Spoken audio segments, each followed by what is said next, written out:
نحمده ونصلي ونسلم على حبيبه الكريم أما بعد فأعوذ بالله من الشيطان الرجيم بسم الله الرحمن الرحيم باب الفهم في العلم حدثنا علي قال حدثنا سفيان قال لي ابن أبي نجيح عن مجاهد قال صحبت ابن عمر إلى المدينة ولم أسمعه يحدث عن رسول الله صلى الله عليه وسلم إلا حديثا واحدا قال كنا عند النبي صلى الله عليه وسلم أتي بجمار فقال إن من الشجر شجرة مثلها كمثل المسلم فأردت أن أقول هي النخلة فإذا أنا أصغر القوم فسكت قال النبي صلی اللہ علیہ وسلم ہی النخلہ صدق رسولنا صلی اللہ تعالی علیہ وسلم۔ حاضرین محترم، حصول برکت کے لیے اللہ کے حبیب ہم سب کے آقا حضور تاجدار مدینہ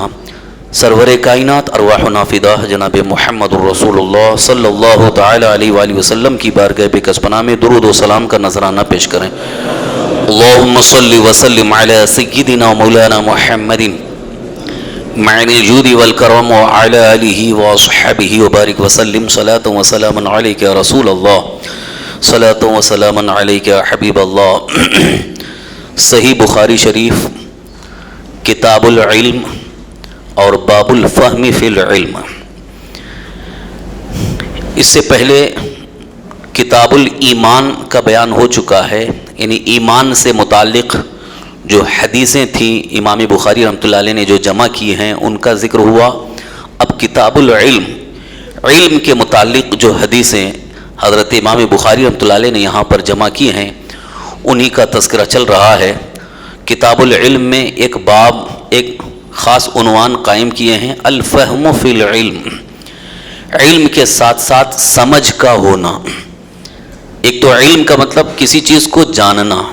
اور فہم اس چیز کو سمجھنا۔ جاننے سے بھی زیادہ اہم سمجھنا ہوتا ہے، اور جب تک کسی چیز کی سمجھ حاصل نہ ہو انسان اس کے متعلق صحیح فیصلہ کر نہیں پاتا ہے، اور جب کسی چیز کی صحیح سمجھ حاصل ہو جاتی ہے تو اس کے متعلق صحیح فیصلہ کر لے جاتا ہے۔ تو یہاں علم کے باب میں فہم کی اہمیت، یعنی فہم کتنا اہم ہے، کتنا ضروری ہے، اس کی طرف اشارہ ہے حدیث پاک میں۔ اگر علم کے ساتھ ساتھ فہم بھی ہو، یعنی سمجھ بھی ہو، تو وہ بہت ساری چیزوں کو اللہ تعالیٰ کے فضل سے سمجھ لیتا ہے، لیکن اگر فہم نہیں ہے تو پھر اس کو علم تو ہوتا ہے لیکن سمجھ نہیں پاتا ہے کہ یہاں کیا کیا مراد ہے۔ اس کی کچھ مثالیں بھی سامنے آئیں گی، اور حضرت امام بخاری رحمۃ اللہ علیہ نے یہاں پر جو حدیث بیان کی ہے، چونکہ یہ ایک واقعہ ہے، ایک مختصر واقعہ ہے، لیکن اسی واقعے سے انہوں نے اس عنوان کو ایک بہتر انداز میں پیش کیا۔ واقعہ یہ ہے،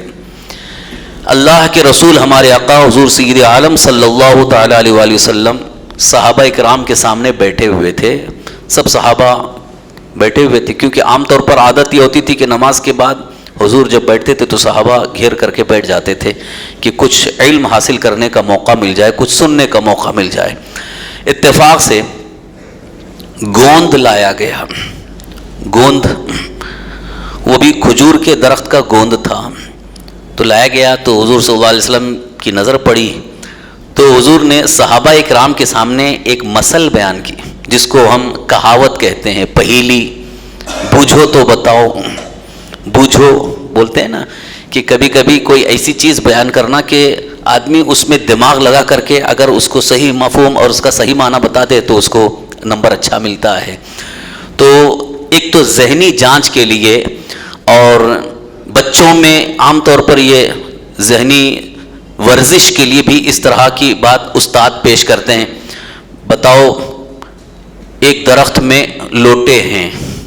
بتاؤ وہ کون سا درخت ہے؟ بچے ڈھونڈنے لگتے ہیں کہ کون سا درخت ہوگا، کون سا درخت ہوگا، تو کسی کے ذہن میں آ جاتا ہے لوٹے سے مراد کیا ہو سکتا ہے؟ ناریل۔ تو ایک بوجھنے کے لیے پہیلی جس کو کہا جاتا ہے، تو سرکار دو عالم صلی اللہ علیہ وسلم نے صحابہ اکرام کے سامنے ایک پہیلی بیان فرمائی، ایک مثل بیان فرمائی کہ حضور فرماتے ہیں کہ ایک درخت ایسا ہے جس کے پتے نہیں گرتے، ایک درخت ایسا ہے جس کے پتے کبھی نہیں گرتے اور بالکل تر و تازہ رہتا ہے، وہ سوکھتا نہیں ہے۔ بتاؤ وہ کون سا درخت ہے؟ صحابہ اکرام جو ہے وہ ڈھونڈنے لگے ذہنی طور پر کہ کون سا درخت ہو سکتا ہے۔ تو اس وقت محفل میں حضرت عبداللہ ابن عمر، جو حضرت عمر فاروق اعظم رضی اللہ عنہ کے بیٹے ہیں، لیکن اس وقت ان کی عمر 10 سال کی تھی، بچے تھے، 10 سال تو بچہ ہی ہوتا ہے، تو 10 سال کی عمر ہے، وہ بیٹھے ہوئے ہیں اور حضور نے جب یہ فرمایا تو انہوں نے سنا صحابہ اکرام جو ہے وہ کون کون سے درخت کا ذکر کر رہے ہیں، یہ درخت ہوگا، یہ درخت ہوگا، مگر حضرت عبداللہ ابن عمر کہتے ہیں میرے ذہن میں بات آ گئی کہ یہ کھجور کا درخت ہے، لیکن اس وقت وہ بیان نہیں کیے، خاموش رہے، چپ بیٹھے رہے۔ اور جب صحابہ اکرام تھک گئے تو صحابہ نے خود عرض کیا یا رسول اللہ آپ بتا دیجئے کون سا درخت ہے؟ تو حضور نے فرمایا ذالک النخلہ، وہ کھجور کا درخت ہے۔ تو حضور نے تو بتا دیا، لیکن اصل وہاں حضور کو بتانا کیا مقصود تھا کہ وہ درخت ایک ایسا درخت ہے جس کے پتے نہیں گرتے، سوکھتا نہیں ہے، ایک مسلمان کی مثال اسی جیسی ہے۔ یعنی تشبیہ دے رہے ہیں کہ مومن جو ہو جاتا ہے وہ اللہ کے فضل سے تر و تازہ ہوتا ہے، اس کو سوکھنا نہیں، سوکھنے سے مراد مایوس نہیں ہو سکتا۔ سوکھنے کا مطلب کیا ہے کہ جیسے سوکھ گیا تو وہ مایوس ہو گیا، ختم ہو گئی، لیکن مومن وہ دنیاوی اعتبار سے، آخرت کے اعتبار سے وہ مایوس نہیں ہے، کیونکہ اللہ نے اسے بہت بڑی دولت ایمان کی عطا فرمائی، اس کے پتے نہیں گرتے۔ مطلب یہ ہے کہ اللہ تبارک تعالیٰ اس کو آخرت سے محروم نہیں فرماتا، آخرت کے ثواب سے اللہ اسے محروم نہیں فرماتا۔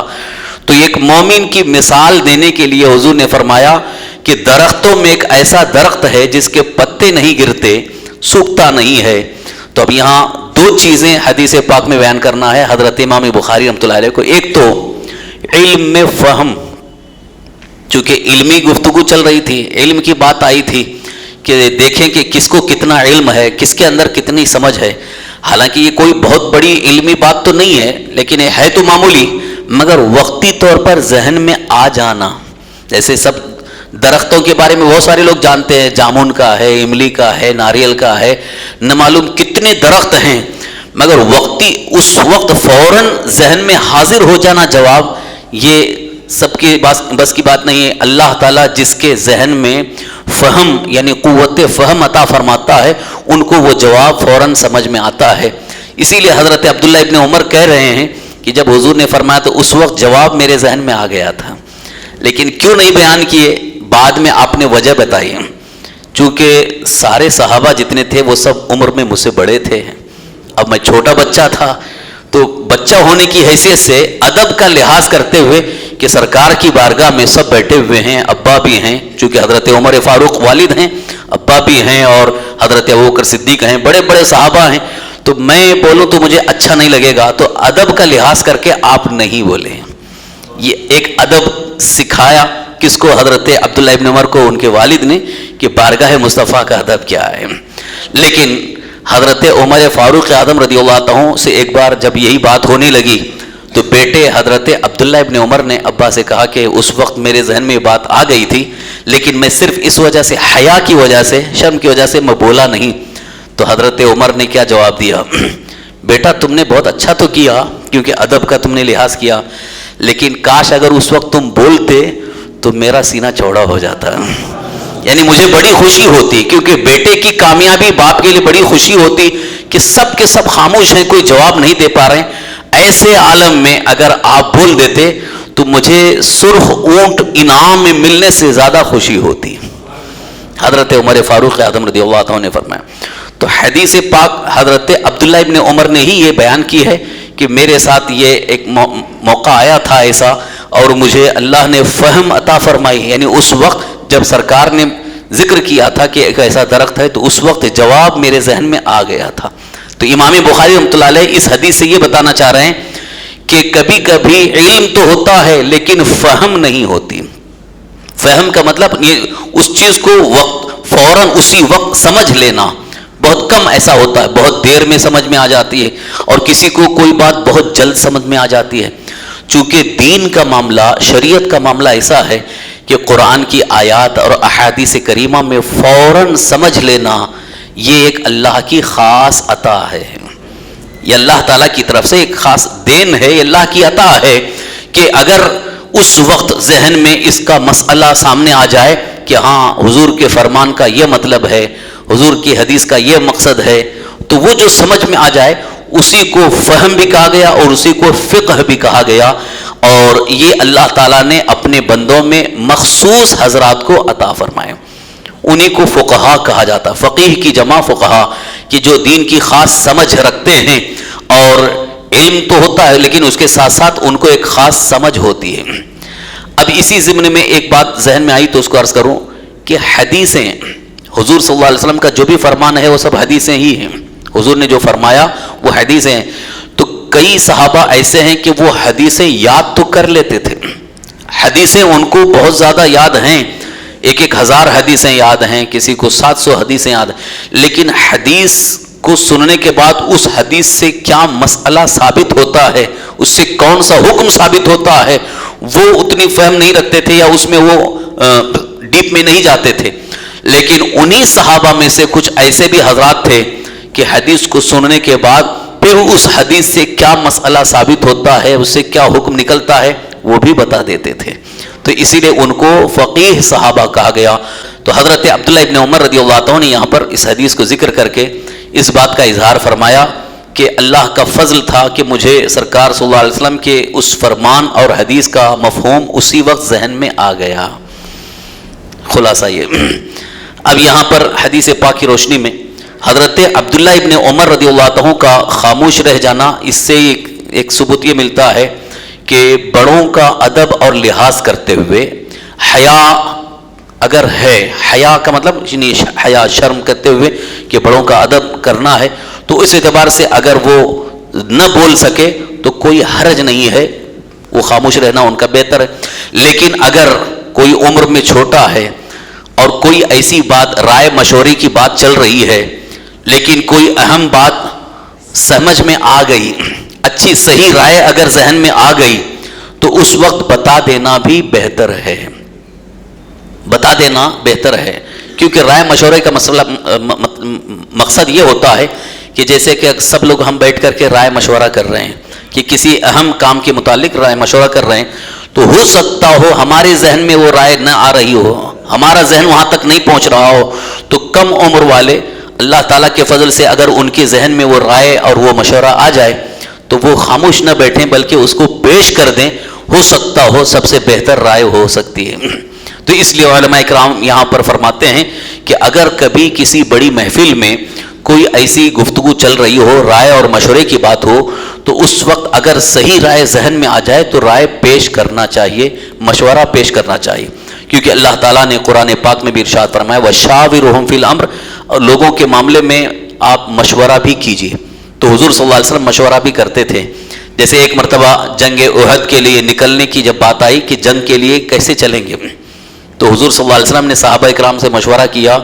کہ مدینے میں رہ کر کے یہ لڑائی لڑی جائے یا مدینے سے باہر چل کر کے لڑیں گے۔ حالانکہ حضور تو مختار تھے، آپ کو اختیار تھا، صحابہ کو جو حکم دے دیں گے اس پر عمل پیرا ہو جاتے تھے، لیکن حضور نے صحابہ سے مشورہ کیا کہ بتاؤ اس میں تمہاری رائے کیا ہے، تمہارا مشورہ کیا ہے کہ یہ جو جنگ ابھی ہم کو لڑنا ہے یہاں رہ کر کے لڑیں گے کہ باہر؟ تو ان میں اکثر کی رائے یہی آئی کہ حضور یہاں نہیں بلکہ ہم باہر نکل کر کے میدان میں چل کر کے لڑیں گے، اس میں زیادہ بہتر ہوگا، زیادہ فائدہ ہوگا۔ تو حضور نے اسی مشورے کو قبول بھی فرمایا اور حضور کی رائے بھی وہی تھی۔ تو رائے اور مشورے کی بات آئی تو اس لیے میں نے عرض کیا ہے کہ حیا اپنی جگہ ہے، ادب اپنی جگہ ہے، لیکن اگر بڑوں کی محفل میں ادب کے ساتھ اگر کوئی بات کہنے کا موقع ملے تو کہہ لینا چاہیے، اس میں کوئی حرج نہیں ہے۔ اور اس کے ساتھ ساتھ آداب گفتگو میں ایک بات یہ بھی یاد رہے، گفتگو کے آداب میں اگر کوئی صاحب بول رہے ہیں تو درمیان میں ان کی بات کاٹ کر کے بولنا نہیں چاہیے، یہ ادب کے خلاف ہے، لہٰذا ان کو اپنی بات پوری کر لینے دیں کہ ان کی بات مکمل ہو جائے، اس کے بعد آپ اجازت لیں مجھے بولنے کا موقع ہے۔ اگر موقع ملتا ہے تو آپ بولیے، لیکن درمیان میں ہی بات کاٹ کر کے بولنا یہ مجلس کے آداب کے خلاف ہے، اور اس کی وجہ سے بات کی اہمیت بھی نہیں رہتی، لوگ جو ہے اس سے متنفر ہو جاتے ہیں۔ اس لیے آداب مجلس کا بھی لحاظ کرتے ہوئے کبھی اگر ایسا موقع آ جائے کہ کچھ بولنا ہے، کچھ رائے پیش کرنا ہے، کوئی مشورہ دینا ہے، تو جو کہہ رہے ہیں ان کی بات مکمل ہو جائے، اس کے بعد اجازت لے کر کے اپنی بات سامنے رکھیں تو یہ زیادہ بہتر ہوگا۔ آج کی اس حدیث کا یہی ایک خاص خلاصہ تھا۔ اس کے ساتھ ساتھ ایک دوسری حدیث وہ علم کے متعلق رشک کرنے کا ذکر ہے، انشاءاللہ اس کو اگلے موقع پر ہم رکھتے ہیں، کیونکہ علم جسے حاصل ہوتا ہے یا جس کو اللہ تعالیٰ نے علم عطا فرمایا، اس سے حسد کرنا یا رشک کرنا دو میں سے کون سی چیز جائز ہے؟ حسد کیا ہے، رشک کیا ہے؟ اس کی تشریح حضرت امام بخاری رحمۃ اللہ علیہ نے پیش فرمائی ہے۔ بہرحال اس کو ہم دوسرے موقع پر اگلی محفل میں اس کو پیش کریں گے۔ آج چونکہ ایک خاص موقع ہے، خاص مجلس ہے دعا کی، اس لیے میں نے سوچا بطور برکت ایک حدیث پاک کی تلاوت بھی ہو جائے اور اس کی تشریح بھی ہو جائے، اور اس پر ہمیں عمل کی کوشش کرنا ہے۔ لہٰذا دعا اللہ تعالیٰ کی بارگاہ میں یہ کرتے رہیں کہ اللہ تعالیٰ ہم کو علم دین کے ساتھ ساتھ سمجھ بھی عطا فرمائے، علم کے ساتھ ساتھ فہم، حکمت، سمجھ بھی اللہ تعالیٰ عطا فرمائے، تو یہ ہمارے حق میں بہت بہتر ہوتا ہے۔